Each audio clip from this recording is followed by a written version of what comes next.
Hello there. My name is Peladi Pasha, and welcome to Girl of the House, which is a monthly newsletter and podcast journal where I reflect on my life as a second generation family business owner. This podcast is the audio edition of my Substack newsletter. Here, I narrate my journal for those who would rather listen than read. Today's journal entry is titled Girl of the House, a third name change. Enjoy.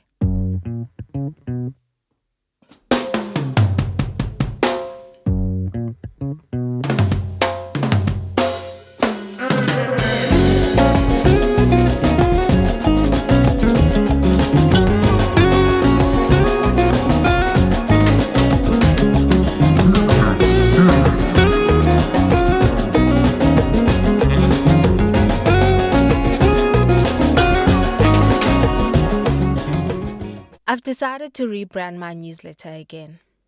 Soon after my last post, I changed the title of this Substack newsletter from The Business of Unbecoming to Girl of the House.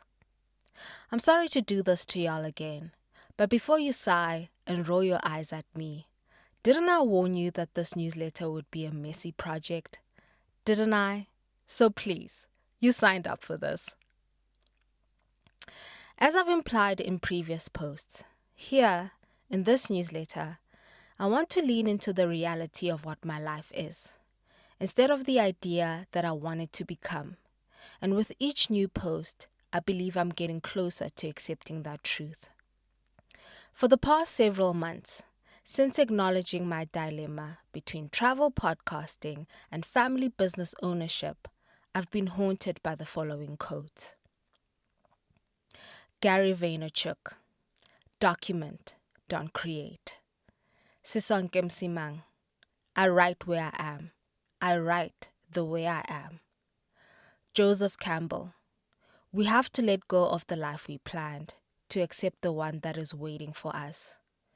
Bryn Brown, the gifts of imperfection. Let go of who you think you're supposed to be and embrace who you are.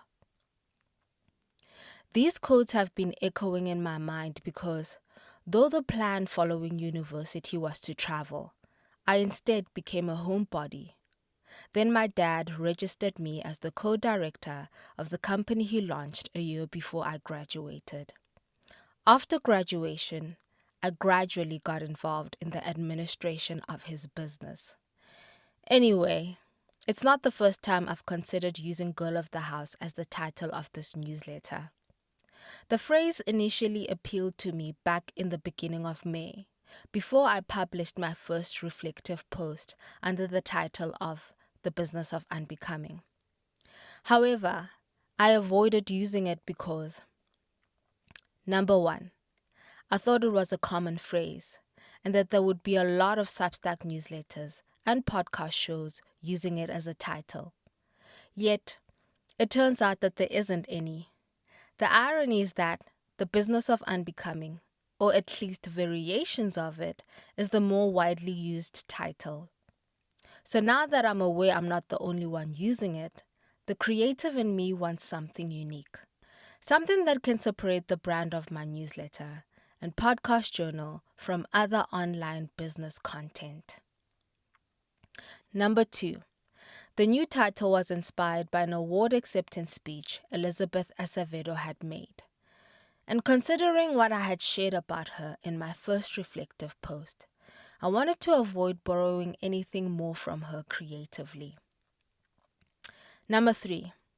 In her acceptance speech, Elizabeth Acevedo tells the story of how, when she was growing up, she was raised to be La Niña de la Casa, which is Spanish for the girl of the house.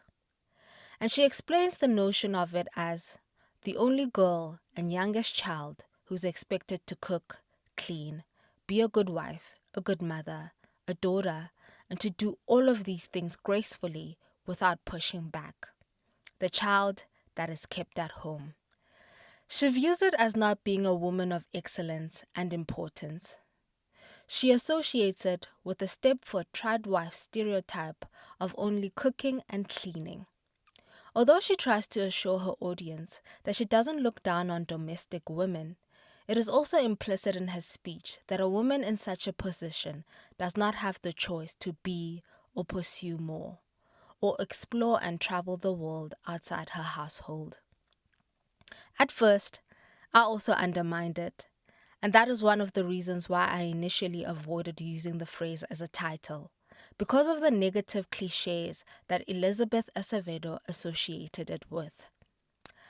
I was concerned that potential readers might get the impression that the content of my newsletter falls within the trad wife niche. With that said, before you jump ship, I would like to assure you that I'm not rebranding this newsletter into trad wife content, so don't panic. You're not subscribed to a trad wife newsletter.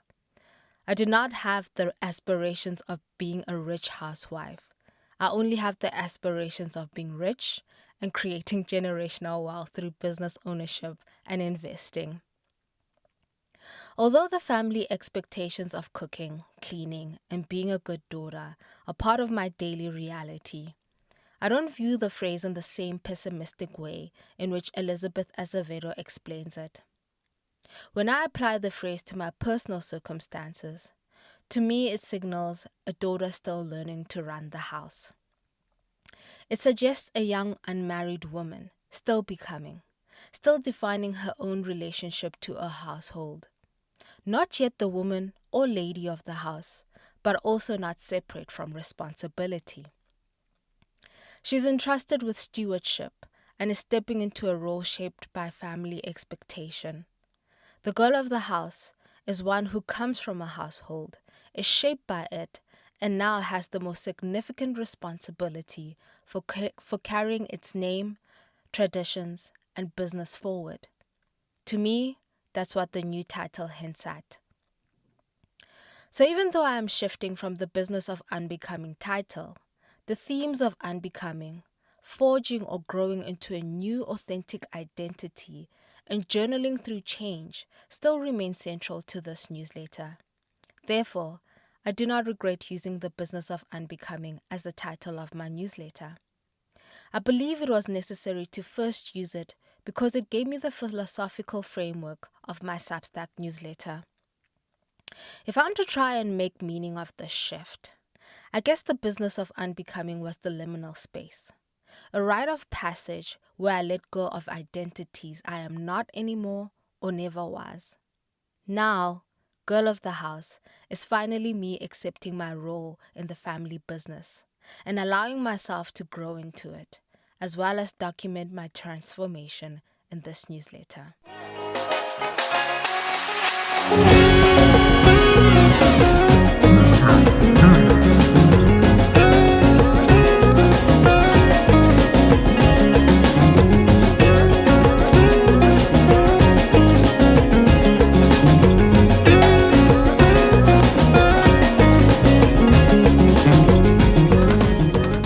We've reached the end of today's journal entry. Don't forget to subscribe for free to receive new posts of Girl of the House directly in your inbox. Thank you for listening. Talk to you in the next episode. Goodbye.